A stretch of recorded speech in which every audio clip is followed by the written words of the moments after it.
A volta que eu, em 65 para 66, eu fui curso na Lei de Segurança Nacional, por causa do livro Vigarista Jorge, prefácio do Mário Chamberlain, que eu, enfim, e um compacto, né? Compacto de música de protesto. Aí eu voltei em 72 com Caetano e Gil, já trabalhando pela democratização, que era inclusive mesmo sobre o governo de Médici. Aliás, no livro do Midani está escrito o Afono 73, né? Que inclusive tinha Chico Buarque mimetizando o cálice, ele não podia cantar, então o Gil na frente. Sim. E isso, 82, nós já estamos, né, já quase iniciando a abertura e tudo, Sim, né? sim. Gradativa. Né? E eu me lembro, acho que foi num dos meus shows em São Paulo, Sim. que eu acho que eu decidi, porque eu acho que eu também havia doado em 62, mas eu não sei se já, porque eu sei que a editora foi mandada em 62, não tem mais, mas eu sei que de 82, sabedor de que não tinha mais aquele primeiro. Bacana. Então acho que a gente vai começar, vamos começar pela tua relação mesmo. Bom, a Biblioteca Mário de Andrade? Assim, em geral a gente faz um background sobre história familiar, mas Puxa, acho que não, o teu acho que dá para a gente fazer no meio, até porque a relação com a literatura eu sei que é muito forte, que vem da tua origem familiar, da tua relação com teu pai. Eu acho que a gente... Os batuques da literatura, política. Eu acho que a gente podia começar um pouco como que foi esse teu primeiro contato com a biblioteca. Sei que você faz parte de uma geração que teve um vínculo muito forte. Muito forte. Eu queria que você falasse um pouquinho primeiro, eu vim para São Paulo aos 7 anos e já muito cedo meu pai liberava toda a verba para livros. Mas muitos livros não existiam nas livrarias, que eram livros da edição e tudo. E, em primeiro lugar, a Biblioteca Mário de Andrade, logo de início, era ponto de reunião. Em 56, que eu comecei a organizar o Partido do Caos, eu comecei a escrever o Deus ao Chivo da Morte, com Aguilar, com Arthur de Melo Guimarães, e muitas pessoas aí aliadas ao movimento do Caos, tinha astrólogo, tinha todo tipo de pessoa. Nós nos reuníamos lá, nós íamos lá, e a maior descoberta que eu fiz logo cedo foi que a gente podia pegar livros emprestados, não é? Nossa Senhora, então, além da literatura ali, né, todo o Stefan Zweig, história, tem tudo. Então, mas também o clima ali, o ponto de reunião de amizades, namoros, discussões, convergências, divergências, tudo ali o tempo todo, né? E isso se esparramava depois pelo Lago do Aroche e tudo, mas, na verdade, o centro do encontro era lá, né? E as pessoas todas que se encontravam lá tinham os mesmos interesses, né? Embora se conflitassem com elas mesmas, né? Era por isso mesmo estavam lá. E era maravilhoso. E eu acho que a Biblioteca Mário de Andrade se refletia para todos os grupos, vários, desde os grupos do existencialismo cristão, como Celso Paulini, não é? Que tinha como Pasolini como grande mestre, o Roberto Piva, Cláudio Viller, que os surrealistas ateus incríveis, mostrando São Paulo internacional, o Lindolfo Bell, depois mais tarde, mas os concretos, então aquilo era uma referência, inclusive o mundo publicitário, que depois tomava cafezinho no Largo do Aroche, que descia lá do Cruzeiro, na 7 de abril, tinha as pessoas que eram envolvidas em política, e os jornalistas todos, e também os publicitários também, eram uma época de grande politização, e a literatura tinha tremenda importância, não é? Tem, né? Hoje em dia, aliás, tudo é literatura, eu digo até que cinema é literatura, o cineasta eu não gosto muito de música, mas, enfim, era um foco de grande impressão. E eu me lembro de muitas épocas, né? Desde 56 até 65 praticamente, depois, quando eu publiquei o livro, depois comecei a viajar e tudo, mas mesmo assim fiz palestras lá e tudo, várias vezes, né? E em várias épocas, mas o início é fundamental para a minha literatura, para a minha existência, para os meus contatos, para tudo, né? E como é que você foi compondo essa tua geografia afetiva da cidade? A biblioteca foi essa espécie de centro e a partir daí... Era um centro, exatamente, era um centro de radiação, de encontro de todos, porque era o centro da cidade, né? Como eu disse, então você tinha os jornalistas todos que vinham, desde a revista Senhor, Nelson Coelho, Otaviano De Fiori, hoje, que fez a editora Abril, a Enciclopédia Abril, a Maria Elizabeth De Fiori, que eu apresentei a ele, Ítalo Cencini, pintores, artes plásticas, tudo circulava. Os publicitários aí se tornavam artistas plásticos e todos discutiam Brasil, filosofia, metafísica, política, claro que namoros, né, e tudo. Mas então era um burburinho muito grande de reuniões ali e que se irradiava. E tinha uma vivência especial ali. Nós íamos de noite lá, eram programas garantidos de prazer, de intensidade de comunicação. E a Mário de Andrade ali funcionava ali como, né, referência total. E fora o grande acervo que tinha lá, muito. E essa facilidade, eu me lembro que uma das meus grandes remorsos e complexos de culpa foi que eu peguei um livro e não devolvi a tempo. Então eu fiquei guardando, que eu ficava relendo. Mas conforme o tempo passava, aumentava a minha culpa, o meu remorso. Um dia eu fui lá e falei, não tem problema, a gente é só você. Aí eu fiquei, foi uma maravilha. Enfim, uma receptividade, uma compreensão com todos. E a tua vinda para São Paulo, assim, foi aos 7, 8 anos, parece que você se ressentiu em relação a... sim. E olha, exatamente, o meu pai veio logo morar aqui, como caixeiro viajante, e por questões peculiares, ele frequentava a nossa casa, mas o meu padrasto era primeiro viola do Teatro Municipal, Henry Miller, e eu aprendia violino com ele desde os 7 anos. Ele era uma pessoa genial, boníssima, formidável, mas eu tinha problemas, era meu padrasto, né? Então, entre ódio e amor por ele, eu aprendia violino, né? E ia, inclusive, frequentava então círculos, não só o Teatro Municipal, eu assisti com ele os ensaios, as execuções, também grupos de quartetos e trios nas casas particulares, mas ele fazia bico, como eu dizia, para sobreviver, ele ainda fazia bico na música popular, a Rádio Record, Rádio Nacional, Rádio Tupi. E lá muito cedo eu já fui conhecer Nelson Gonçalves, Aracide Almeida, Jorge Veiga, Blackout, Elisete Cardoso, Nesita Barro, todo mundo, Sara Garcia.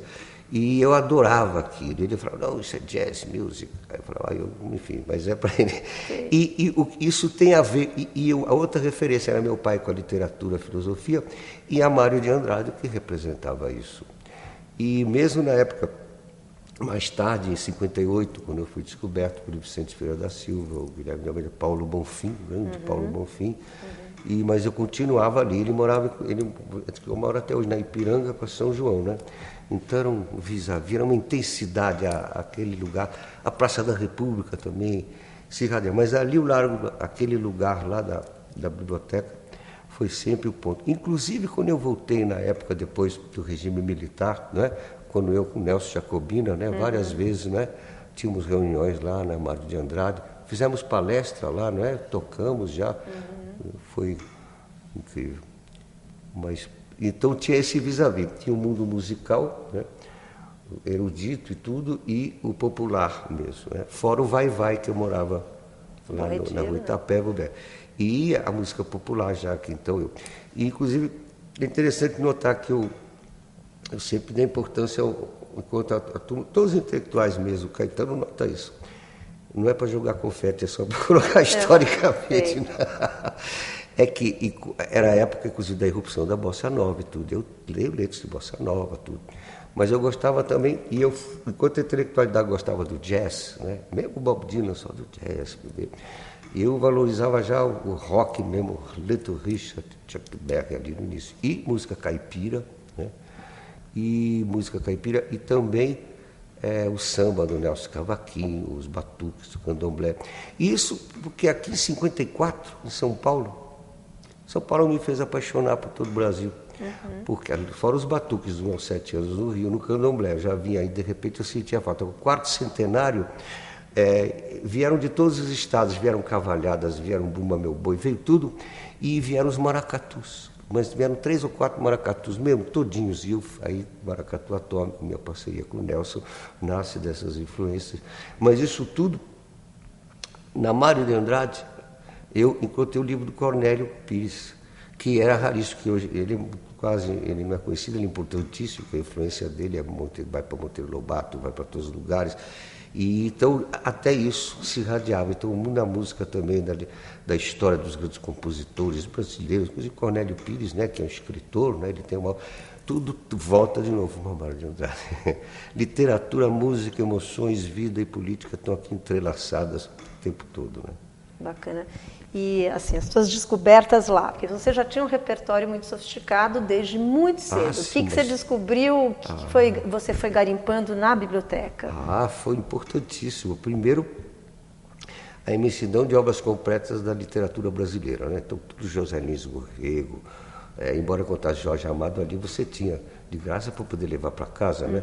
E como eu disse, Cornélio Pires, que na época você não encontrava ali, encontrava... por exemplo, a Nova Idade Média do Berdyaev, que é um livro raro, porque é um livro do filósofo místico, esse Berdyaev, que vai explicar para o Ocidente como Dostoiévski não é apenas um autor folhetinesco, que ele é um grande pensador. E nessa época, até falei agora com o presidente Sarney, em Brasília, que eu saudando, eu lembro que nós éramos os dois raros, claro que mais gente conhecia, mas ninguém conhecia esse livro, e estava ali, na Biblioteca Mário de Andrade. Várias coisas assim extraordinárias, livros raros, livros de história. E volto a dizer, o fato de poder levar para casa. Né? E ao mesmo tempo, às vezes, era mais fascinante você ficar lendo lá, vendo aquele entardecer, né? E claro que tudo era sempre um namoro, né? O amor por cima, que a amizade, as conversas, as pessoas. Imagina, era o início do rompimento num mundo muito limitado, né, de todos os preconceitos, desde raciais até de relações sexuais, de tudo, de concepção. E o Brasil explodindo e estava tudo fermentando. Aliás, o nome faz jus, né? Faz jus. Essa fermentação, acho que Inclusive no Vampiro eu tenho que... Você é uma loucura em minha vida, você é uma navalha para os meus olhos. É Mário de Andrade, né? O frio de São Paulo é como uma navalha nas mãos de um espanhol, né? E Jorge, e você acha, assim, você diz que quando você veio para São Paulo, você se ressentiu muito desta mudança de repertório, da mudança climática. Tiraram minha babá, que era filha de Santo Candomblé. Tiraram meu pai, que embora estivesse lá, já, enfim. Sei. E depois o mar, né? O mar. Depois eu ia para o Guarujá, mas eu queria, enfim, eram saudades dela. Meu pai, enfim, situação. E eu tinha um problema com a chuva. E eu tentava escrever, eu imitava todos os estilos, eu queria ser naturalista, né? Daí tem um certo objetivismo da quarta dimensão na minha... Então eu estudava Machado de Assis, eu ficava para ter começo, meio e fim. Embora... mas eu escrevi em todos os estilos, mas nunca conseguia dizer o que eu sentia. E eu tinha muito medo daquela chuva. Depois eu inverti. Foi uma tempestade incrível na Rua Itapeva. Formou uma cachoeira, né? Aí então eu mergulhei totalmente no clima da melancolia, de todo mundo que você quer dizer, do obscuro, do Dionisíaco, com relâmpagos. Mas eu estava lendo o Padre Antônio Vieira. Era o Sermão da 40ª. Aí eu li que ele tinha até tido estalo e começou a escrever. Aí, mimetizando, claro, mas aí eu fiz a inversão e abri um novo universo. Aí comecei a amar a chuva, a amar São Paulo, os prédios. Quanto mais achavam que faltava amar, eu falava que nada, é óbvio. A inversão total. A angústia se transformou na maior beleza e aí eu abri um caminho também de enaltecimento para o futurismo, para tudo que é, né? E hoje em dia eu vejo até que São Paulo, e meu pai também, mas ali... o ser humano sem doenças, que a nova tecnologia vai fabricar com o genoma e com a nanotecnologia e tudo, e com com longevidade indefinida, todas essas maravilhas, isso tudo já estava embebido em São Paulo. E também o caldeirão, não é? Você nota aqui que a arte moderna aconteceu, e aqui que o tropicalismo foi acolhido, né? Na verdade, ele se irradia, né? A força foi daqui. Então, a Revolução Constitucionalista também, a democracia, tudo, mas principalmente a arte moderna e o tropicalismo aqui recebidos. E essa época oficialmente ainda era uma época muito snob, elitista e ainda racista predominante na inteligência. Mas a juventude, os autores e o que estava acontecendo no mundo estava sacudindo tudo isso. E tudo isso passava pela biblioteca e essa chuva mudou. Então eu comecei a amar dias de chuva. Às vezes nós saímos da biblioteca Mário de Andrade, um grupo, e nós íamos ler Augusto dos Anjos e Baudelaire no cemitério aqui perto de nós. Andávamos e fazíamos pulseira. Tinha uma capa, óculos escuro, tinha uma pulseira de prata escrito autor dramático. Então era tudo o clima. Lá você se sentia, inclusive porque tinha o barzinho ali lá dos, né? Mas a Mário de Andrade era isso, era a liberdade, o existencialismo, o novo mundo, a literatura, o imaginário, a liberdade e a celebração da vida. E, Jorge, quem que eram seus maiores interlocutores lá? Quem que eram seus pares?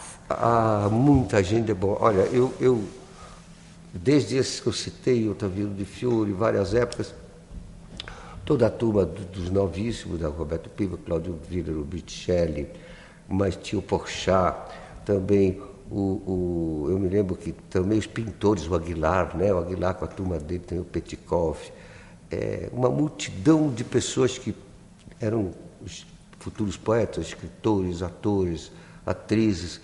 Uns se tornaram, entraram para a profissão, outros escolheram outros caminhos, mas era uma multidão.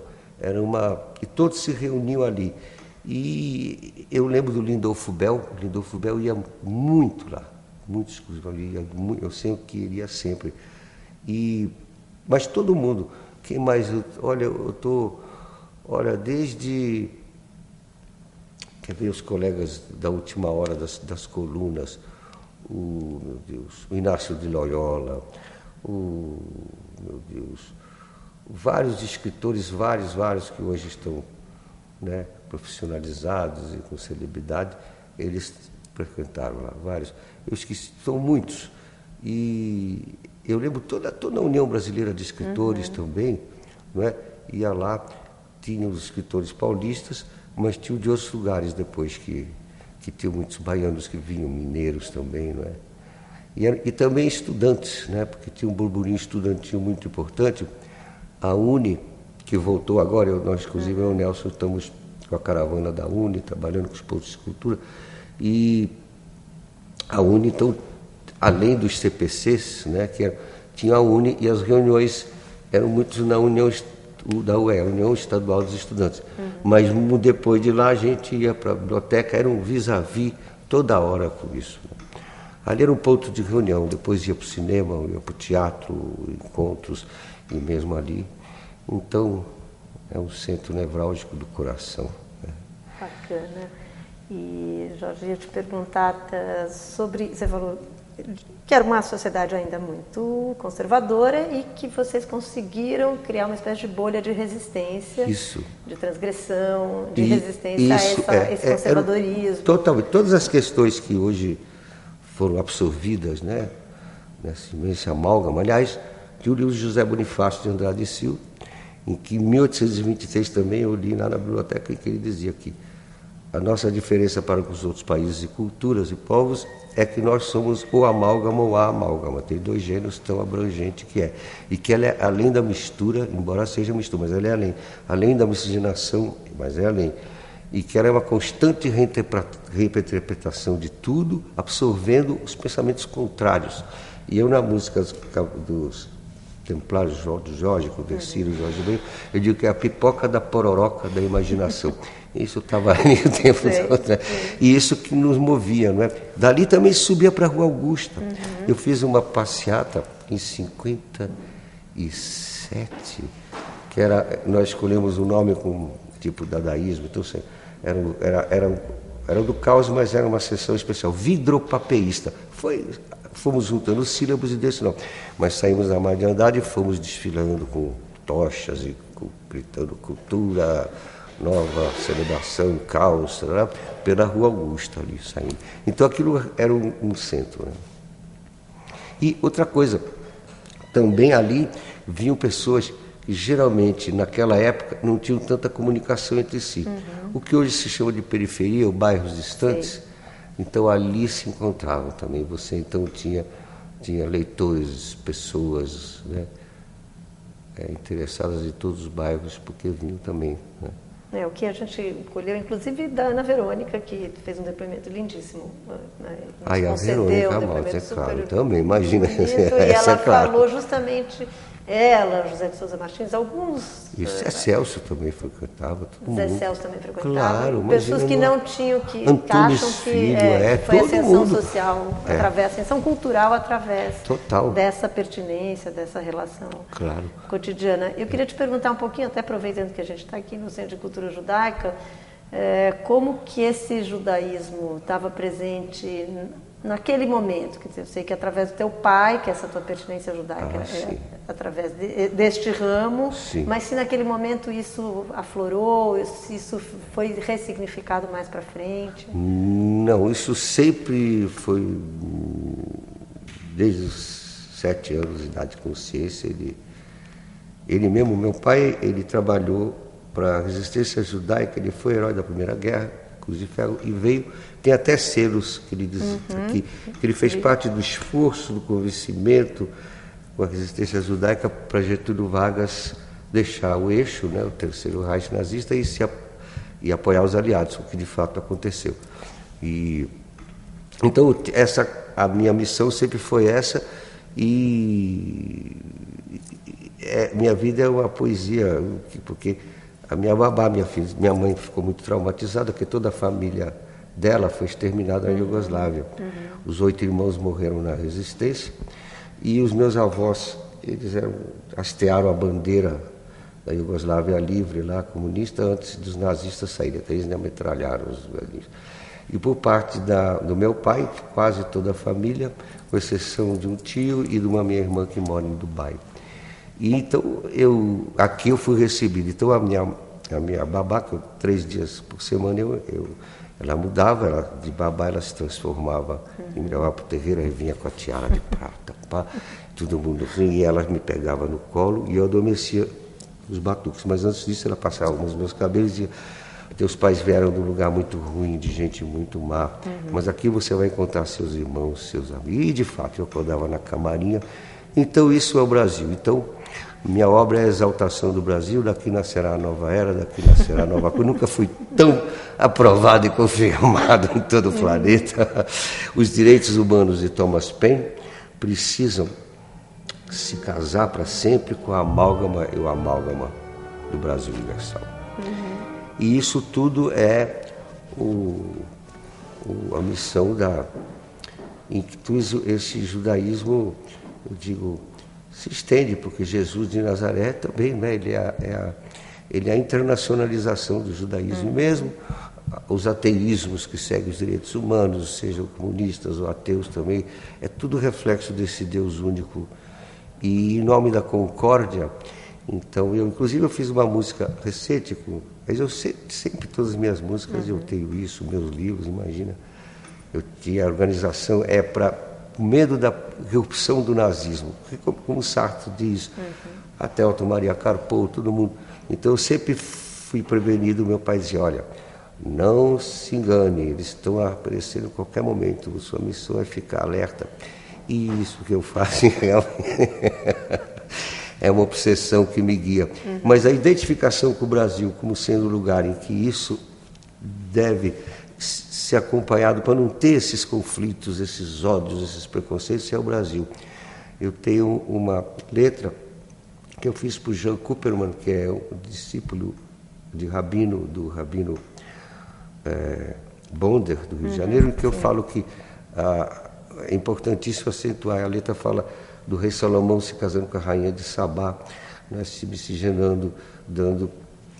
Então, dizem até que a Arca da Aliança está lá na Etiópia, mas enfim, deu no Rastafari, deu no reggae, isso tudo, então, que é a concórdia. E eu acho que isso tudo está implícito também. Não tem nada contra o judaísmo, a frase de São Paulo que diz assim: mesmo quando não houver mais nem fé nem esperança, o amor continuará a resplandecer no universo. Então essas outras divisões são bobagens. Então aqui se trata de uma concórdia, inclusive entre os ateus, que tem muita graça divina, às vezes mais do que os...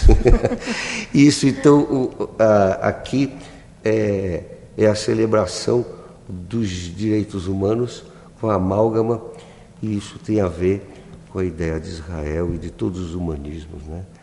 Que mesmo e justamente nessa época da ciência e da construção do novo ser humano são muito importantes, e em tudo, né? E esse desejo dominou a humanidade. Nós estamos em democracia, mesmo com essa quebra, e justamente por essa quebra agora, né, das finanças, dos especuladores. Sim. É bom porque vai dar para reestruturar. Voltou Keynes, que é o neocapitalismo. A concentração de riqueza pode ser mesmo, tem que ter redistribuição de renda a caminho de um igualitarismo, não achatado, mas para todos poderem viver bem. Acho que isso é o desejo comum de todos. Você vê, os acessos maiores da internet são para encontros de amizade e de amor. O segundo em demanda são os para encontros eróticos mesmo, também humano. E terceiro são para informações, são também de literatura. E hoje em dia as paixões dominam na política, o que interessa é a pessoa, cada vez mais é a pessoa e a emoção. Os neurônios também, os estudos atuais da ciência nos informam que toda a história humana, a pré-história, ela se torna história porque os nossos neurônios se tornaram predominantemente emocionais.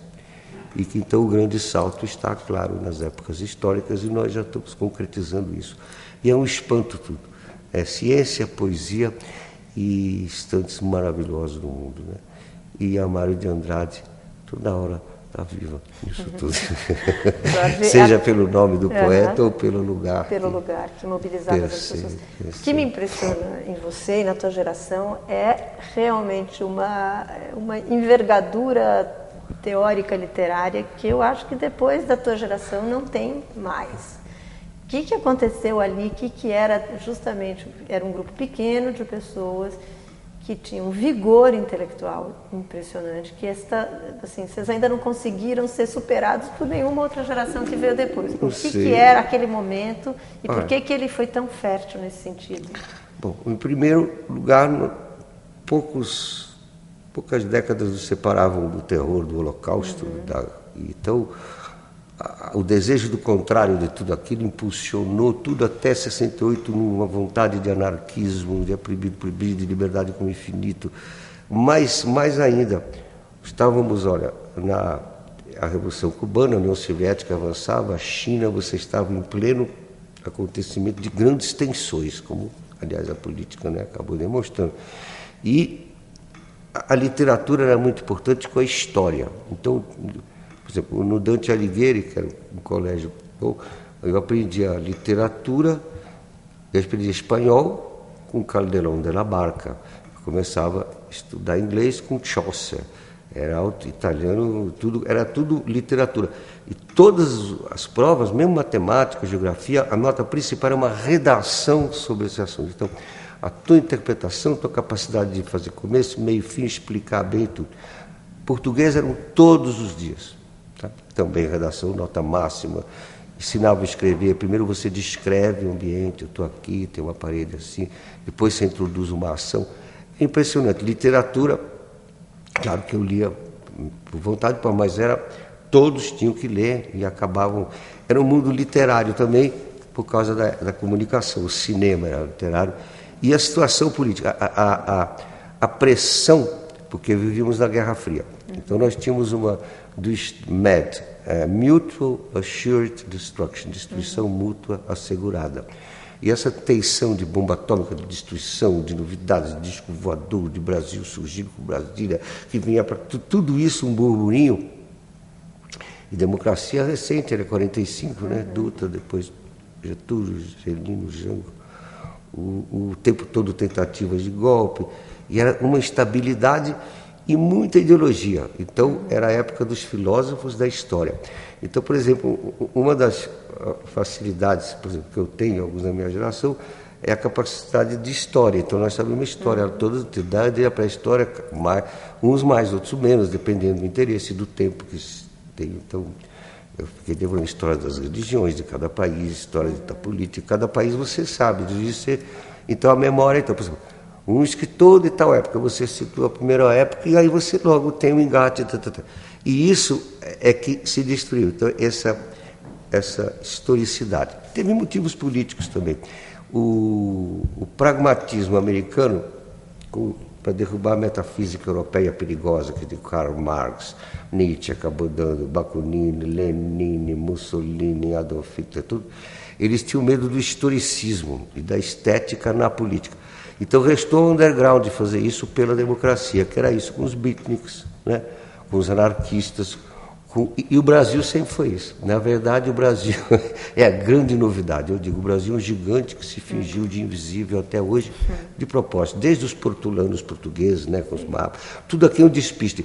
E nós temos linguagens acumuladas de todas as culturas indígenas que são pré-taoístas. Hoje em dia, se fala, mas nós sabíamos e falávamos isso, imagina. A cultura negra, então, reinterpretou o candomblé, construiu o Brasil concretamente de cima a baixo, cidades, pontos, deu a cultura. E os portugueses são os templários que foram acolhidos, transformados em cavaleiros de Cristo, com informações. E Portugal já, com meia dúzia de pessoas geniais, né, o maior produto do Renascimento, planejando um lugar mais formidável ainda, oculto a 7 chaves, que era o Brasil.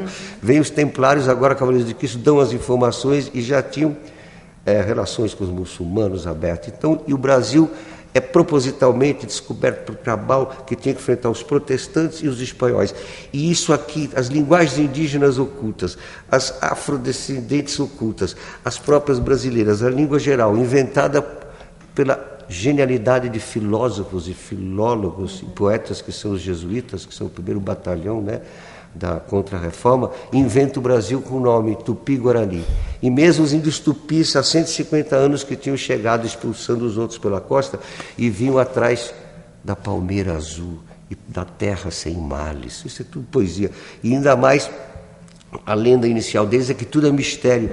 E o mistério se transformou em pessoa para compreender o próprio mistério.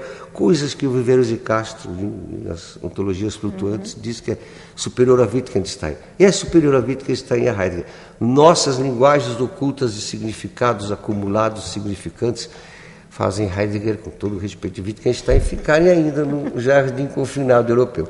Eles têm diversidade, mas não têm amálgama. Então, por isso é que é o próximo passo civilizatório nosso planetário é esse. E Heidegger está certo, né? O Heidegger democrata, em 52, 53, ele disse que em breve, através da cibernética, viveríamos num planeta em que todos seriam controlados e controladores. Né?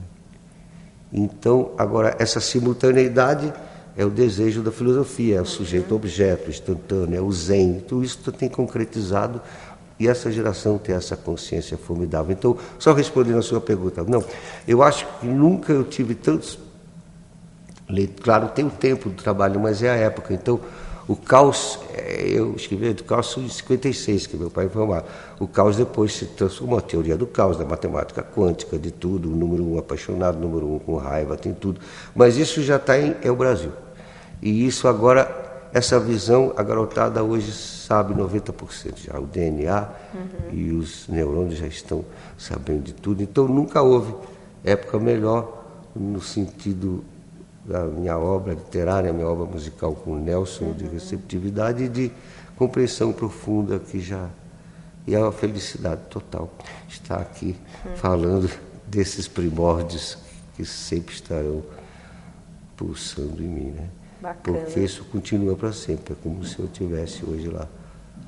Posso continuar um pouquinho? Por favor, por favor. Então, nesse período, você fica no exílio 6 anos, é isso? Isso, eu fui 65 e em 1969 eu era visitado 15 dias por um cara que se dizia meu admirador literário, mas é o cara do SNI, e de mês em mês vinha o Roberto Schwartz, do partido, porque ele tinha uma tia em Nova York, enfim. Mas aí eu sabia de Caetano e Veloso pelos jornais. Em 69 eles estavam em Londres, aí eu fui encontrá-los na casa de um amigo comum, Arthur de Mello. Aí logo estabelecemos uma amizade para sempre, né? Vocês não se conheciam antes? Não, pessoalmente não. Eles sabiam de mim, porque eu havia lançado Os Mutantes em 65 como A6.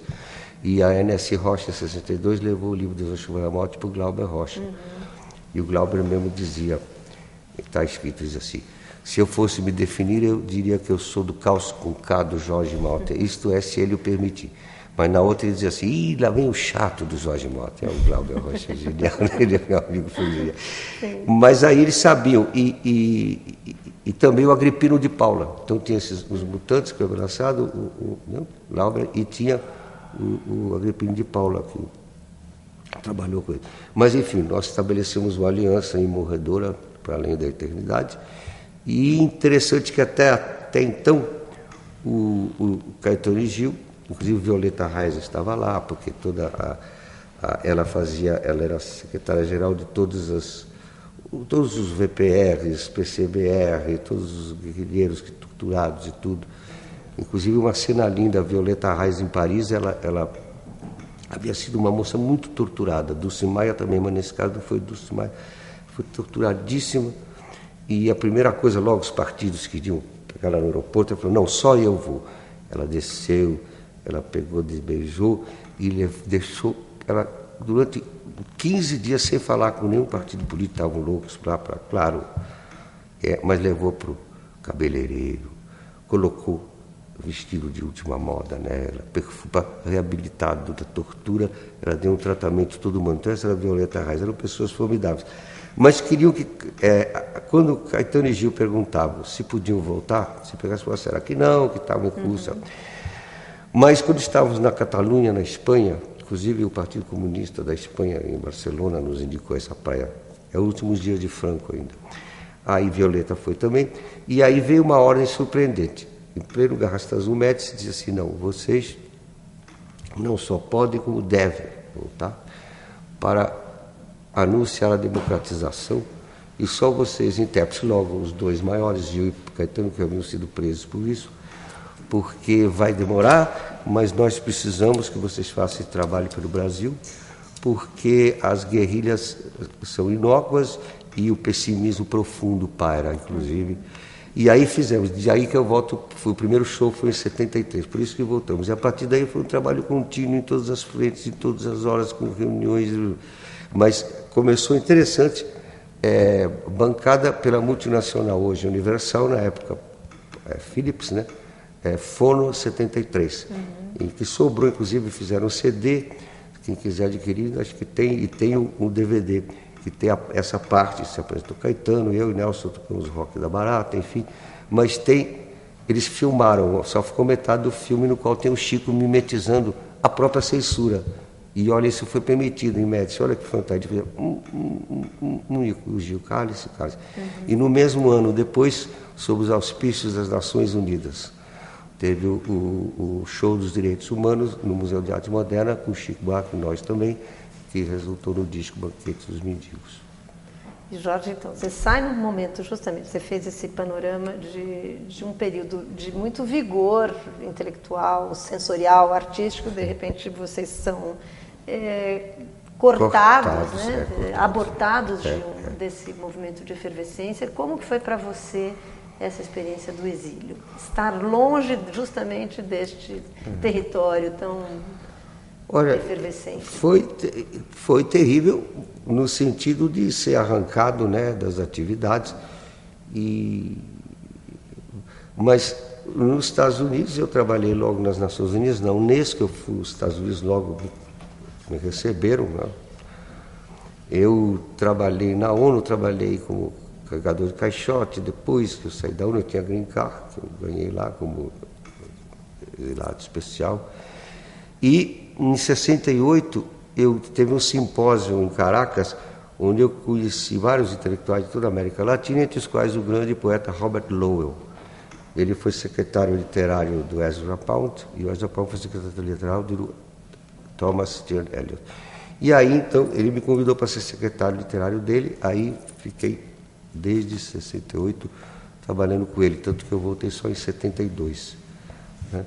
E foi ótimo, eu também fiquei muito amigo, eu conheci Mary McCarthy, Elizabeth Bishop, toda a intelectualidade, mas também o Black Panther, o STS, todo mundo, eu estive na marcha em Washington, ainda vou escrever sobre isso, essa memória. Mas eu fui um amigo de um grande filósofo, e responsável por todo o início da ecologia, Paul Goodman, que escreveu Growing Up into Absurdity, Crescendo em Direção ao Absurdo. E ele foi o grande influenciador da New Left no início, da nova esquerda, dos hippies, que vem do hipster e que descendem dos beatniks, mas que ainda eram pacifistas. Depois, quando entraram as ideias de luta armada, ele já não era o guru-chefe, mas ele tinha grande importância, esse Paul Goodman, e eu convivi muito com ele. Também conheci o I.F. Stone, em Washington, que escrevia o próprio jornal, que era rooseveltiano. Então eu convivi muito com a inteligência e morava, mas tinha todo o lado dos... O cara recebido pelo Black Panthers por ser brasileiro e exilado político e tudo. Então sempre tive... E cantando, e sempre foi maravilhoso. O Rogério Sganzella filmou um trecho de um filme meu lá, que agora a Helena Inês reabilitou também, da época. E em Londres eu fiz o Demiurgo, né, em 69, que é um filme, longa-metragem, uma chanchada filosófica, que tem Leila Assunção, José Roberto Aguilar, vários outros, eu e Caetano e Gil como atores principais. E tua relação ao longo desse período, como que era teu contato com o Brasil? Teus pais estavam aqui? Meus pais estavam aqui, isso. Vivos, enfim. Assim, sempre eles foram visitar em Nova York, 2 vezes, 3, a família toda. E a tua volta, quando você voltou porque se sentiu... Não, foi inclusive, não só podíamos voltar, como deveríamos voltar. Eu só para encerrar, porque olha que coisa impressionante, quando eu cheguei, eu conheci o Nelson, logo que eu cheguei, em 72, na escola de música Vila Lobos. Lá, eu chegava do East Village, no Chelsea Hotel, depois fui... Eu cheguei lá no Vila Lobos, ele era além do East Village. Olha, os alunos nus rastejavam pelo chão, o professor gritava loucura, era a vanguarda da vanguarda da vanguarda. É ou não é, Nelson? Ali, eu estou exagerando, mas olha só, eram aulas, ali tudo que não se podia fazer no resto do Brasil, ali se podia. Era um laboratório de cobaia de frente, diretamente ligado ao ministro da Cultura, Jarbas Passarinho. Isso se refletia nas dunas do Barato, onde também, um trecho da praia de Ipanema, lá os intelectuais podiam falar de tudo que era proibido lá fora. Isso já era a preparação disso, a níveis de parte das militares que estavam no comando, sabendo que eles a par de todas as coisas. Então, queriam saber na democratização como é que isso aconteceria. Olha que impressionante. Isso foi de 72. Então, esse movimento todo que vocês começaram a germinar de 72. Todo o tempo, todas as reuniões com todos os artistas, diretores, poetas, movimentos, lançamento de poetas, tudo isso influenciou o tempo todo em conversas de Wagner ao seu Valença, do rock, de todos os novos do rock, do samba. Não tem área aqui que você não... Né? E literatura, claro, e todos, o público todo queria, né? Não tem. E isso era, de repente, Gil Caetano. A outra coisa, a Violeta Reis, que é muito amiga minha, por motivos, inclusive, corretos por parte dela, não queriam que Gil Caetano voltasse, mesmo sendo solicitado. Porque falaram, não é a hora, porque tem que dramatizar o fim da ditadura e forçar. Aí eu tinha o pensamento contrário, nós quase brigamos 5 horas na praia lá na Catalunha, hóspedes do Partido Comunista, nos últimos dias de Franco. Aí eu falava assim, não, é mais positivo, foi uma luta incrível. Aí, enfim, eram linhas diferentes, mas acho que era isso, venceu isso, né? E foi muito positivo porque, a partir daí, a ideia da democratização, em seguida vem Geisel, né? E tem todos os processos longos de... Né?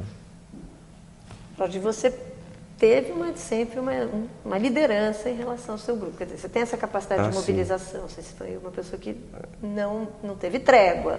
Não tem, não. A sua militância política, artística, ela se mantém sem intermitência. Sem intermitência. Quem foram os seus, na verdade, as suas grandes referências no Brasil? Parece que Mário Schemberg foi primeiro foi meu pai. Né? Depois foi o Paulo Bonfim, o Vicente Ferreira da Silva, né? Descobriu Paulo Bonfim. Depois foi meu padrasto também, não posso esquecê-lo, música, e ele era um santo. E o Mário Schemberg, com o qual trabalhei muito tempo. Né? Inclusive, em 64, nós sabíamos 1 ano antes que aconteceu o golpe. Foi uma história incrível. Eu tenho até o Dr. Rocha testemunha impressionante. Eu contei o Mário Chambre caído assim, será que ele teve alguma coisa? Falou, está tudo acabado. Eu falei, como? Tudo acabado. Aí eu vou dar o último telefone, quarto. Alô, Darcy Ribeiro. São ordens de Moscou, olha a loucura. Prenda imediatamente os cabos e sargentos revoltosos, não é nem revoltados, nem era, eu lembro do adjetivo.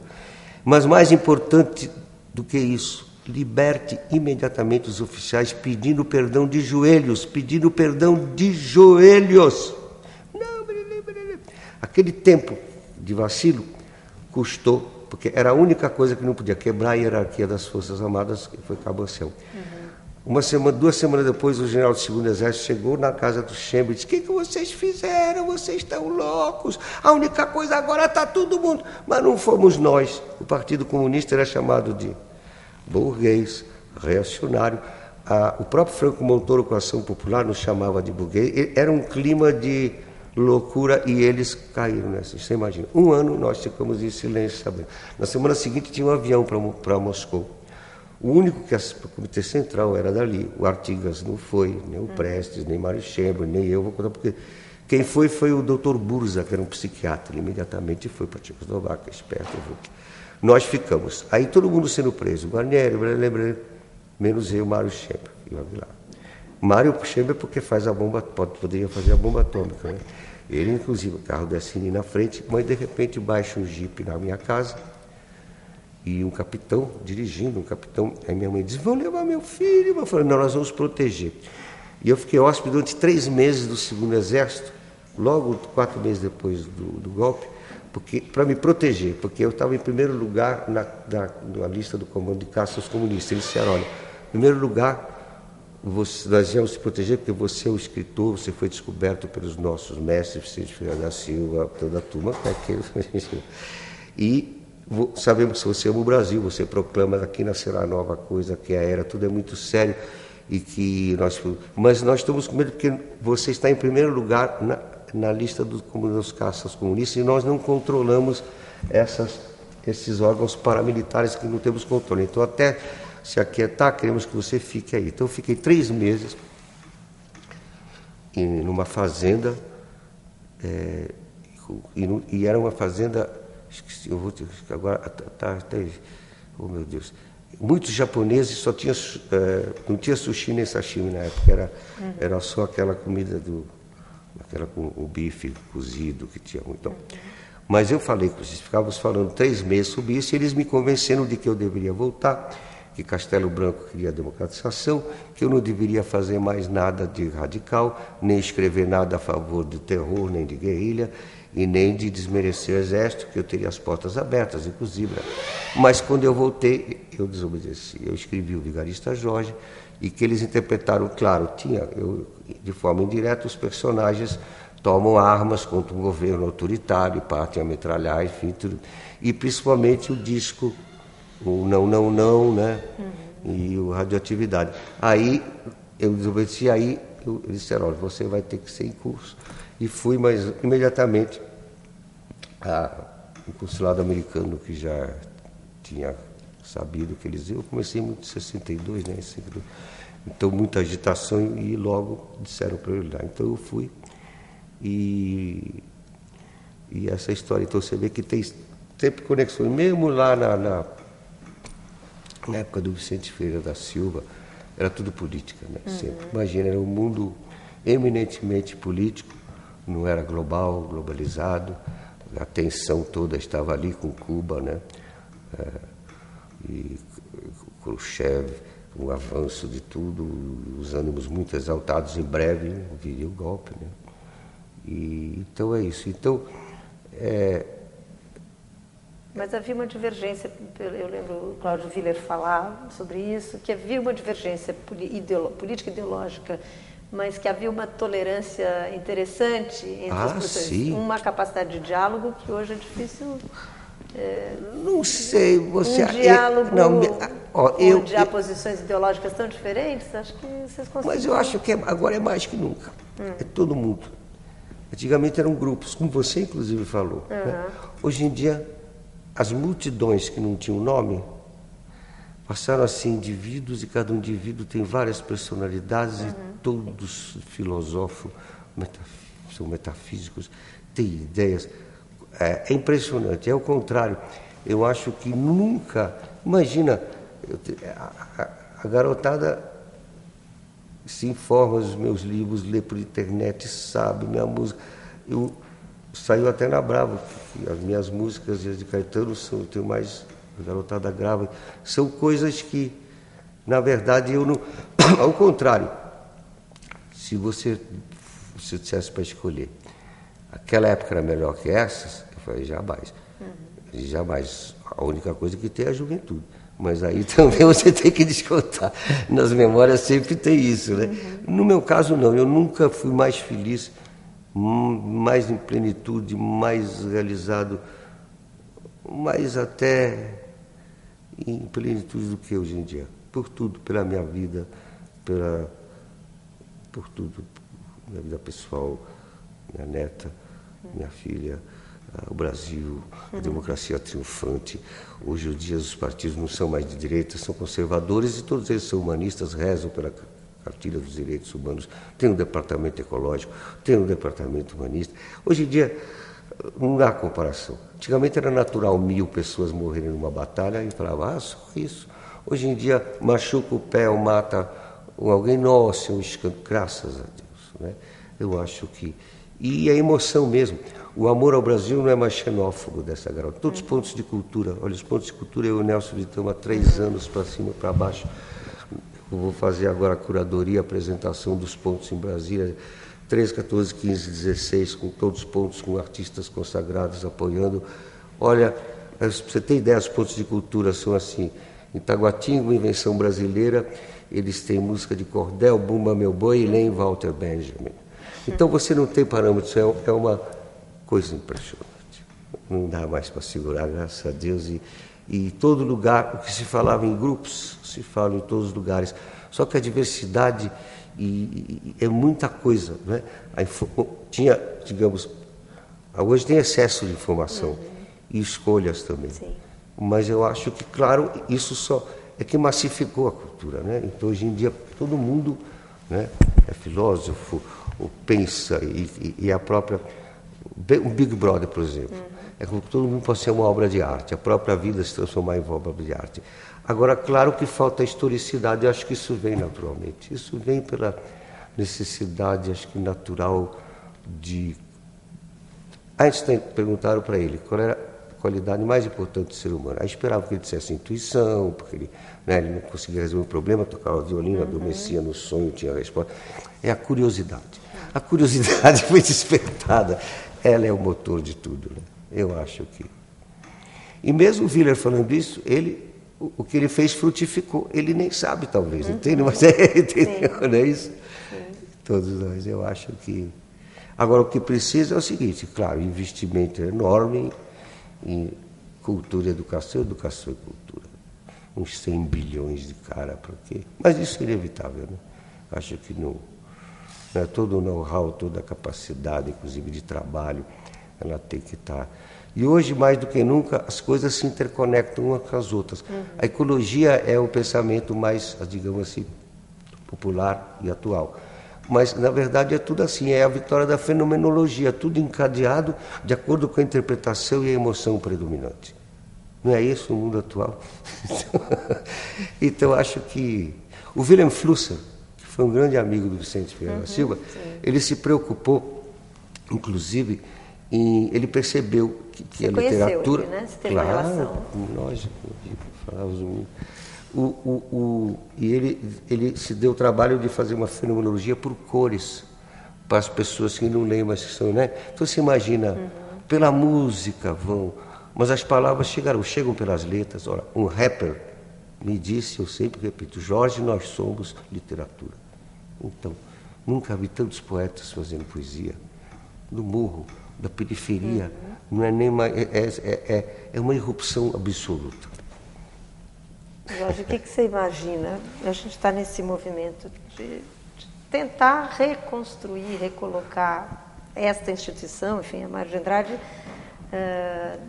de novo, como um local de referência, um local de produção de conhecimento, um local de congregação de ideias, de pessoas. Como que você visualiza uma retomada? É óbvio que a retomada é dentro desses novos parâmetros, mas você, como uma pessoa antenada com o seu tempo, com as coisas, como você imagina uma instituição hoje funcionar bem, como ela? Ela tem essa história que é uma história pujante, que lhe dá muito lastro, mas óbvio que agora ela tem outros... Claro, eu acho que nunca houve tempo melhor. Primeiro, podemos fazer show, palestras históricas, literárias, juntar-se com os pontos de cultura, ter o Pontão Meu do Caos, que tem a ala Jorge Malta na FUNAT, nós podemos mobilizar e fazer saraus, não é? Eu acho que eu estou às ordens e à maior vontade para qualquer coisa começar. E o que eu faço com o Nelson pelo Brasil todo, elas não são aulas shows, são palestras shows e depende. E a gente se interrelaciona, hoje pratica a interatividade, né? Mas difícil hoje a palavra. E a gente se reúne desde com rabequeiros lá no Rio Grande do Norte, com tudo que é tipo de gente, os poetas logo se entendem, a gente improvisa isso tudo. Né? Inclusive eu tenho um programa que eu faço lá da história, começa lá na pré-história, e eu vou mostrando as inter-relações com o Brasil. O homem pré-histórico nosso está na Serra da Capivara, não é? Então, e nossas culturas indígenas são também a aurora da humanidade já, no esplendor. Então, tudo com relação com o Brasil não vai e vem, e cada época histórica, como Spengler ou qualquer historiadora, a arte da época, né? A escultura, a pintura, a música, o teatro, as ideias. Então, aí você tem um infinito. E o Brasil, então, que são tesouros desconhecidos, cada instante é uma loucura. Você tem aí um programa de aventuras, né, totais, né? Eu acho que isso... Mas eu acho que seria isso, com o maior prazer, porque eu vou começar um ciclo de palestras que eu estou fazendo pelo Brasil. Vou agora com a caravana da Uni em Recife. Hoje eu vou fazer o show aqui, depois eu tenho dia 25 e dia 1 no Rio, depois nós vamos, continuando, nós vamos fazer essas palestras lá na Funarte no Rio, Gustavo Capanema, com uma vez por mês ou 2 vezes. Poderíamos ver aqui, seria ótimo, convocaríamos todo mundo aqui, com as tuas ordens e com o maior interesse, porque isso é que nós fazemos. Querido, eu vou terminar só te perguntando quais são os livros, você, pelo visto, é um leitor que não tem intermitência, né? Qual o horário que você lê? Ah, meu Deus. Todos os horários. Ó. Primeiro, quando teve esse primeiro aeroporto, né, a gente levava ali. Toda hora, à noite e nas viagens, não é? Às vezes, a própria matéria de trabalho requer leituras, né, de recordação. Mas eu sempre levo constantemente alguns livros que eu sou... principalmente Mircea Eliade, a História das Crenças e Ideias Religiosas, que, aliás, só para terminar, porque nós falamos do Vicente Ferreira da Silva, que tem a ver com isso aqui, ele lia um Heidegger, meu Deus, uma morte em voz alta, mas o que eles mais gostavam de ler era Mircea Eliade, a História das Crenças e Ideias Religiosas, porque tem todas as histórias das religiões, falta do candomblé, né? Essa injustiça, mas ele não... E as épocas delas que se entrelaçam com todas as culturas, as artes de todas as épocas, claro. E o que você revisita com regularidade, Mircea Eliade? O que mais que você volta? Literatura que está sempre... A Bíblia e mitologia grega o tempo todo. E fico lendo... eu leio alguns de Hannah Arendt, Kierkegaard, Machado de Assis, que inclusive eu escrevi para o Estado de São Paulo a minha visão do Machado, dizendo que o humanitismo já é tropicalismo, já é antropofagia, não é? Já é todo dia, ao contrário de... Eu tenho até uma discussão com o meu amigo Roberto Schwartz, que tem outra visão, né, oficial do Machado. Ele é cético e piedoso, ele pertence a Gogol e Dostoiévski, risos e lágrimas. Ele mesmo diz, muitos risos seriam insuportáveis, muitas lágrimas, sofrimento. Então, uma dose igual, isso é Gogol. Então, o ceticismo dele é uma enorme piedade. Ele é abolicionista, sim. Aquilo já é caos com cara.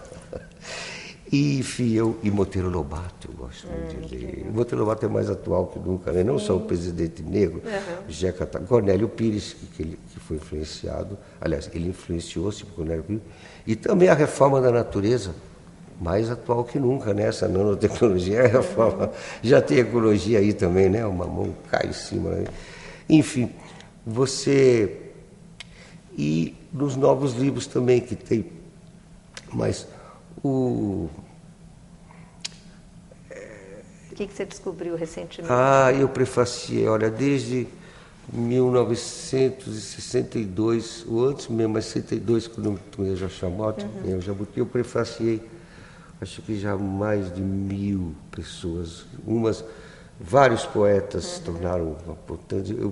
E eu leio muito, porque pelas viagens me mandam muita coisa, discos, né, que hoje em dia são feitos com facilidade, e livros. Então eu os leio, então eu tenho uma visão até do que ainda não saiu. Então, e eu prefacio então, todos. É isso que eu tinha uma cachoeira. Eles já sabem tudo. E no Bucólico tem o Futurista, tem tudo junto. Tem livros de confissões, mas já tem uma ideia de abrangência. Eu repito, o amor pelo Brasil não é mais xenófobo, não é de exclusão, é de inclusão em plenitude, não é de resgate, é de inclusão em plenitude e é do amor do Brasil universal. Todos os textos, todos os poetas, sem excluir os do rap, os do funk, os do hip hop, que Jorge, nós somos literatura. Obrigadíssima, Jorge. Obrigado. Obrigadíssimo pela tua generosidade, pelo seu tempo e pela sua cooperação aí com o nosso projeto aí de revitalização. É um maior prazer, você sabe. E vamos, sério. Vamos seriamente conversar. Né? Viu, Nelson, da gente, como no Gustavo Capanema, fazer saraus, ativar Mário de Andrade. E o Nelson é pensador, filósofo, escritor, me acompanha desde 72. Só que ele tem outros pontos de vista filosóficos. Muito bom. Muito obrigada. Obrigado. Obrigadíssimo. Grande prazer.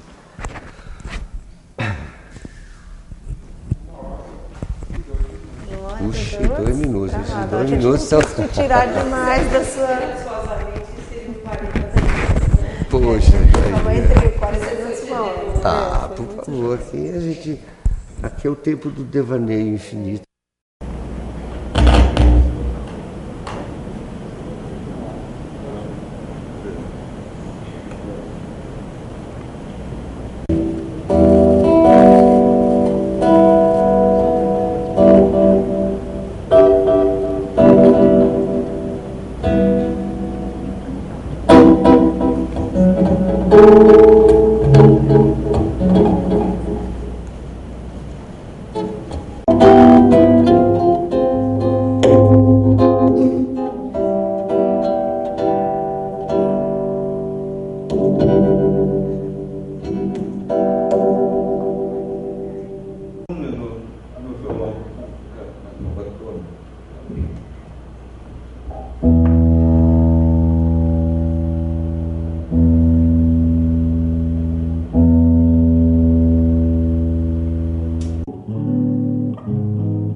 Babalao de orixá, ela é baba de baba.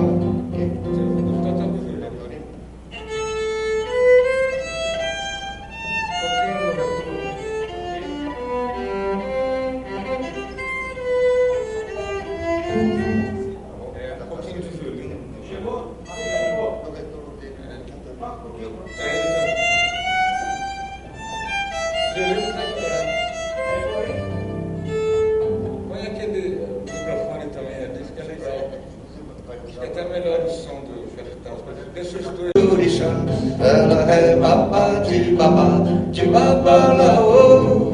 Ela é quem tem direito de pegar meu patuá. Fez a cabeça na Bahia pra poder segurar. Ela é baba de babalao de orixá.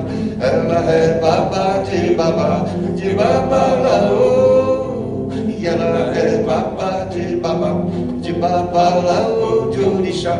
Ela é baba de babalao. Ela é uma beleza, ela manda no que é meu. Tem a coroa de rainha, mas não sou escravo seu. É que ela é baba de babalao de orixá.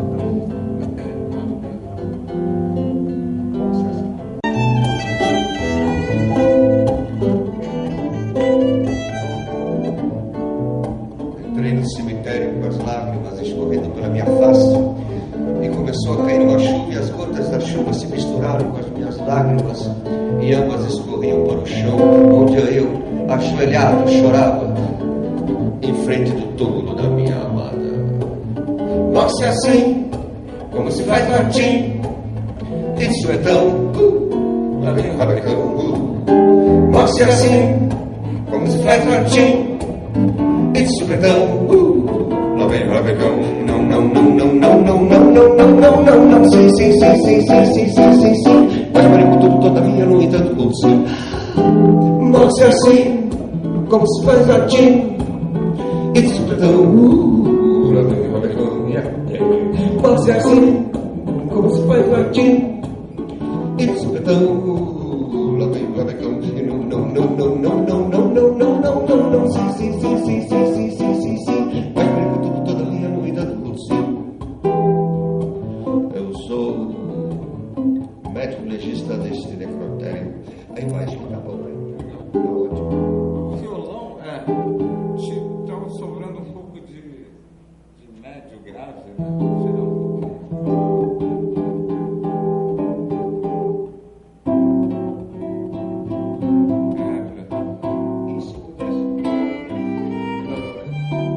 O violino tá saindo bem aí, né?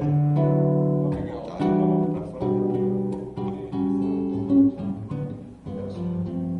Aquela sessão. Daqui a pouco. tom? Tom. Não, sol. Já fala um pouquinho antes, tá? Não tô falando, tá? Aí.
peço desculpa e nem peço perdão. Não é minha culpa essa minha obsessão. Já não aguento mais ver o meu coração como um vermelho balão, rolando e sangrando, chutado pelo chão. Eu não peço desculpa e nem peço perdão. Não é minha culpa essa minha obsessão. Já não aguento mais ver o meu coração como um vermelho balão, rolando e sangrando, chutado pelo chão. Psicótico, neurótico, todo errado, só porque eu quero alguém que fique 24 horas do meu lado, no meu coração, eternamente colado, no meu coração, eternamente colado.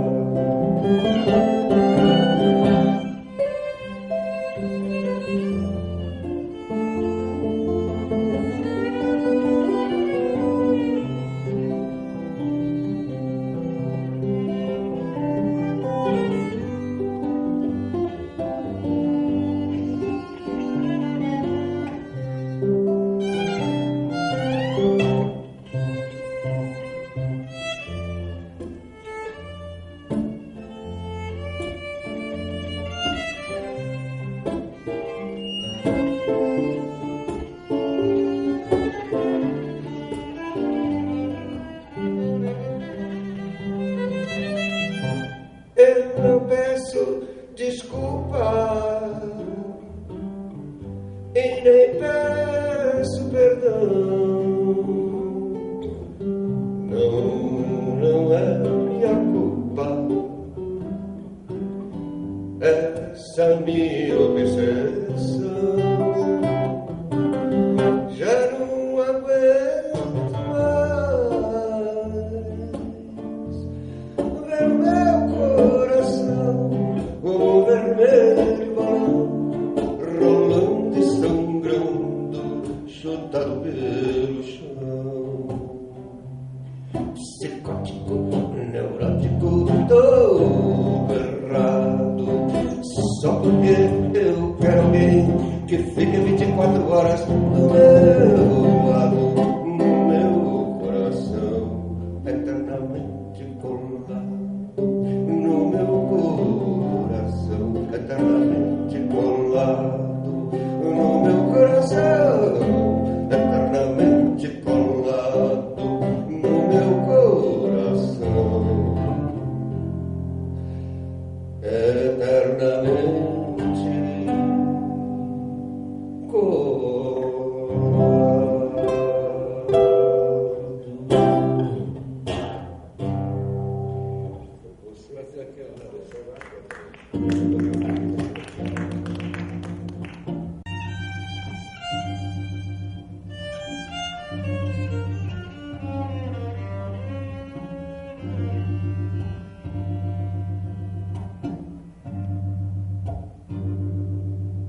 Pra acabar com o tédio, sei que o único remédio é tomar banho de sol.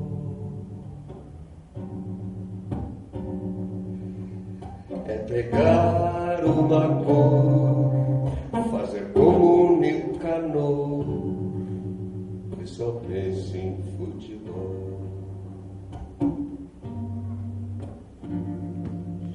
Pra acabar com o tédio, sei que o único remédio é tomar banho de sol.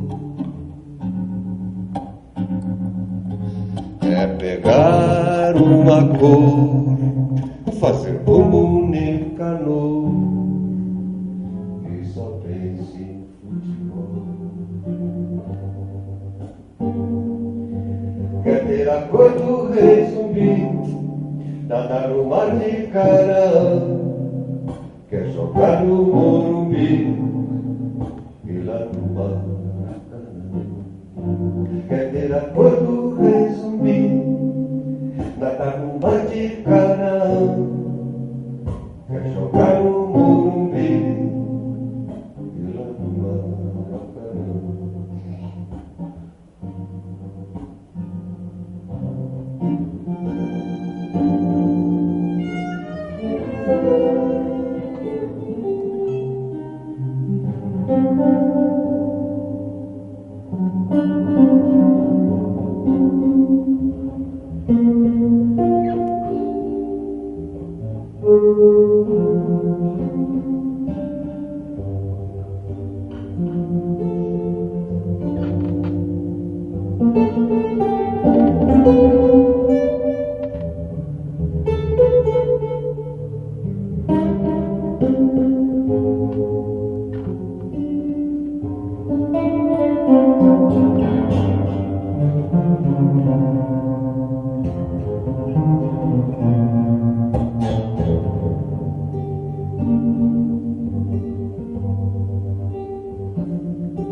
Quer ter a cor do rei zumbi, nadar no mar de Canaã, quer jogar no Morumbi e lá no Maracanã.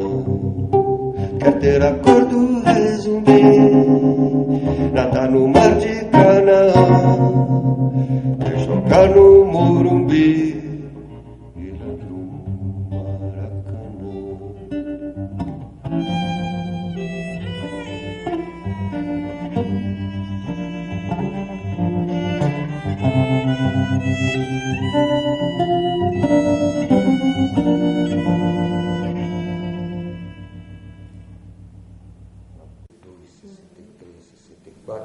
Depois logo teve a separação.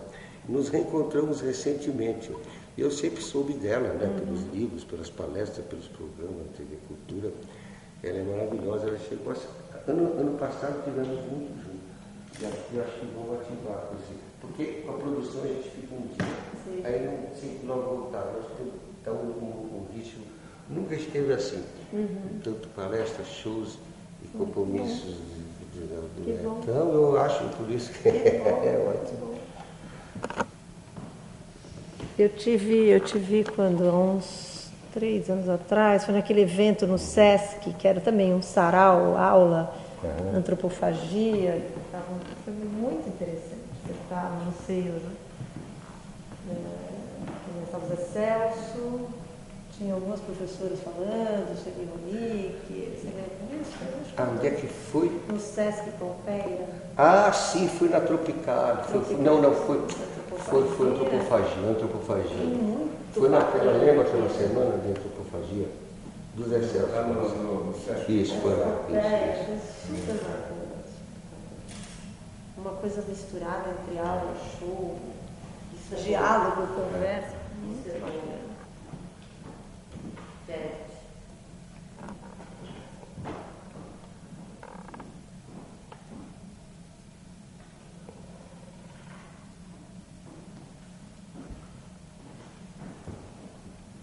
O site você conhece, né? Eu deixei.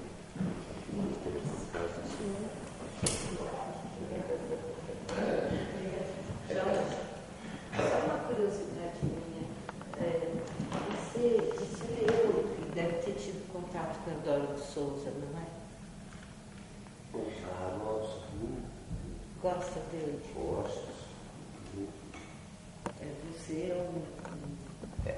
um leitor voraz, né? Tem muitas informações de referência. Eu não tenho, claro, tantas, né? Mas um autor que eu sempre revisito e gosto é o Eudório de Souza. E eu percebo que tem né, uma afinidade. Tem afinidade grande, claro. Nós estamos claro, puxa. E essa filosofia brasileira, né, tem muito a ver com essa visão de otimismo também. E a visão que ele tem do que é mito, né? Isso. Mito e complementaridade, aquele texto dele. Eu vejo muito isso na sua produção. Sim, tem a mitologia do caos. É uma coisa viva.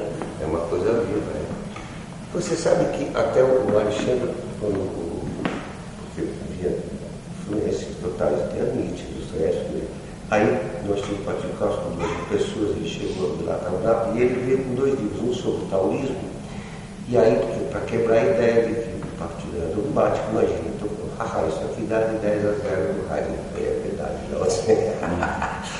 E aí eu estava fazendo Tai Chi 58 com o Cláudio Romani, mas e o outro livro que ele trouxe aí que está, que é impressionante, é o Christopher Cowper. Ele é um filósofo, morreu muito cedo, inglês, ele é um governo internacional na Guerra da Espanha, mas ele dizia, o livro dele chama-se Mito do século XXI. Ele dizia nesse livro que, imagina, que sentado a partir do Petrocínio, realismo socialista era abominável, mas nem expressionismo, nem surrealismo, nem fudismo, nem nada poderia descrever a mudança medonha e tremenda que o homem iria sofrer quando chegasse a mudança do marxismo. E que para isso era necessário, o que só poderia descrever isso seria uma nova mitologia. E era gozado, porque de um lado, esse tipo de mitologia, o Vicente, assim, o Paulo Bonfim também, a visão dele, os bandeirantes, é mitológica, isso era uma visão antigamente, entre aspas, da direita, né, mitologia, e de repente o partido me recomendava uma mitologia, é fantástico, né? Então, os 2 lados. E o Brasil é uma mitologia, então acabou, né? E a nossa vida própria. O Sérgio Millier você conheceu? Conheci o Sérgio Millier, muito legal, escreveu coisas sobre todo mundo. Imagina, foi muito bem recebido, foi ganhando desenvolvido com a Cecília Meirelles, não através do Paulo Bonfim, desses Guilherme de Almeida, né, Câmara Cascudo, Heraldo Barbuí, que era professor de História catedrático da USP, da PUC, né, que foi todo mundo, João Soares também frequentava a biblioteca. Não é mesmo? João Soares também. João Soares, eu vou lembrar porque é tanta gente. São muitos anos, né? Imagina, o que nós fazíamos todos os dias, né? Dávamos risada, chorávamos por amor, procurávamos mais namoradas, íamos na biblioteca Mário de Andrade, né? Ia pela noite aí, os programas. Lugar de encontros.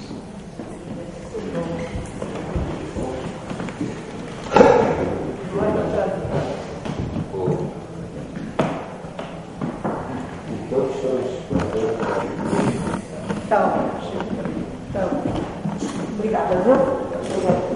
Nossa, gente, ela existe desde a década de 40 e ela estava sem muitas periodicidades. Você chegou a escrever para a nossa revista alguma vez, senhora? Como? Você já chegou a escrever para a revista? Não, para a revista não, escrevo, claro, com o maior prazer. Vamos combinar com vocês, vamos nos falar por e-mail, né? E, bom, vocês têm que contar com o Ministério da Cultura também, né? Federal. A gente tem que ter mais contato. Eu posso ser essa ponta, porque eu trabalho essa ponta.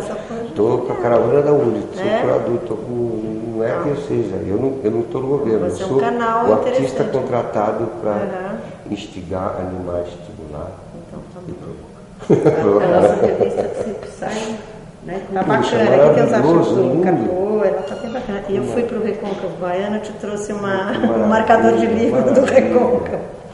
Eu posso anunciar em todos os pontos de cultura, contato também direto para cá, para vocês. Bacana. Sei lá, eu vou, né? Bacana. Já Você vai Recife, ser o nosso agora embaixador, dia 30, então, tá bom? Por favor. Embaixador informal. Embaixador informal, sou o Elo. Não é bom? Link. O nosso hiperlink. Aí eu vou adorar, porque as pessoas têm vários escritores e mandar para casa, podemos fazer um concurso de. Né? Mas aí tem isso. Concebeu uma forma de sarau. Isso, sarau. A unidade da. Porque lá no Rio também tem organizado, o Jorge Gricilli, que é a turma dele, tem sarau, depois tem saraus na casa do outro, lá que é mais no Pernambuco. Vamos fazer essas, agora no Gustavo Capanema lá. Mas tem lugares também, aqui também, isso é o que mais, né, congrega. É música, conversa, depois fica todo mundo conversa, tem palestra interessante, tem debate ou não, poesia, imagina, né? Vocês sabem, já está pegando fogo. A Valterez lendo os poemas do Rumi. A literatura está em todas os lugares de venda de discos, não tem mais, são os lugares, são onde é que estão as livrarias. Não é isso? Todo lugar, de cima a baixo, no Rio também, aqui, então, e aqui é mais que livraria. Então. Ela tem que retomar esse processo. Eu acho que sim. Tomara que a reforma termine logo, né, e bem. Nós estamos reformando o prédio, tem reforma física. Aí tem várias ideias, junto com o Pontão do Caos, a gente podia fazer, por exemplo, sair da biblioteca no cortejo e visitar alguns bairros citados pelo Mário de Andrade, ver a poesia de cada bairro. Eu me lembro, sabe, porque eu vi Jânio Quadros, candidato a vereador, ele só subiu o palco e disse, começou assim: Santa Efigênia, Pacaembu, Morumbi, Bela Vista, aliás, Bexiga, Vila Maria, Brás, Moca, Barra Funda e Adué. Ele citou poeticamente todos os bairros de São Paulo. Não é lindo isso? Só podemos começar assim. Não? Ai, Cambuci, Vila Nova Conceição, Vila Clementina, Vila Matilda, Vila Madalena. Lindo, né? Cada uma era um nome em cada que dentro do âmbito da Secretaria de Cultura, então, fazer apoio com as casas de cultura. Isso, exatamente. São as redes, os neurônios aí. E voltando a fazer essa cidade, criar elas, porque ela também foi virando uma cidade atomizada, que não tem. Mas agora se fizer isso, mas toda vez que a gente propõe alguma coisa pequena que seja, que congregue as pessoas de fato, que não sejam encontros só virtuais, o resultado muito legal. Agora acho que devia ser pessoal e também virtual para quem não pode vir. Claro, isso não custa nada, a eletrônica também. Virtual é um adicional. É um adicional, porque as pessoas que primeiro vão querer depois vir. Para isso precisa ter um burburinho do encontro. Tem um ninho do encontro, sim, mas se puder ser irradiado, não só por Pixel Media, mas por conexões nossas mesmo, que estão na mão de todo mundo, de dar facilitaria, mas sim. Essa qualquer ideia jeito dos vai. bairros é demais, né? Ótimo, então, você já deu para alguém? Não, aqui em primeiríssima é patente nossa aqui. Olha, ela pode ser gravada. Imagina, vamos ver. Aí vamos de bairro em bairro. Claro que tem os poetas, os compositores, as igrejas, os estátuas, o que tiver, tombamento, mesmo que não tenha nada, a gente está vendo? Um nada é melhor que o tudo. Mesmo onde não tem poesia, tem. Mas todo lugar tem, então. Né? Sabe quem faz muito isso através dos artigos, não sei se você lê, nos jornais do José de Souza Martins, que é sociólogo. Sim, também, olha, chamar todos... Ele tem esse trabalho, assim, esse olho sensível para perceber a cidade nas suas gramas. Assim. Ótimo, maravilhoso. E do lado que a gente vai exaltar e mostrar as coisas positivas, mas sempre vai alguém que quer acentuar o negativo também. Pode ter voz, mas vai ser absorvido pela onda. Mas a gente põe o que quiser, né? A ligação dos grafiteiros com a literatura, que ele é uma linguagem egípcia, sei lá, né? Aí você tem relações de tudo, o cinema, mas primeiro os bairros mesmo, toda a sua extensão com você, né? Muito bom. E aí, música, cordel, por favor, vamos, né? Acho que dá para... Depois a gente radia para o interior também, pela cibernética. Eles também querem para o lugar de saber essa cultura. São Carlos. Você aqui é um país imenso. Né? E fazer um pouco esse movimento contrário, né? Porque num determinado momento histórico, a biblioteca Conger trouxe, chamou, né? Agora, talvez a biblioteca tivesse que fazer um movimento contrário, de ir até em direção. Eu estou amanhã no show do Gil, mas eu estou em contato com Brasília, porque eu vou para a caravana da UNB dia 30, faço o show do Rio, vou falar com o ministro da Cultura, vou falar com todos que dessa ideia, eu vou para os pontos mesmo. Bacana, tá? Tá bom, vocês me mandem talvez alguns. Prolegômenos anteriores. Sim, pode deixar que a gente vai atrás de você. Você não vai ficar ali no final. Ah, eu não quero. Obrigada, João. Obrigada.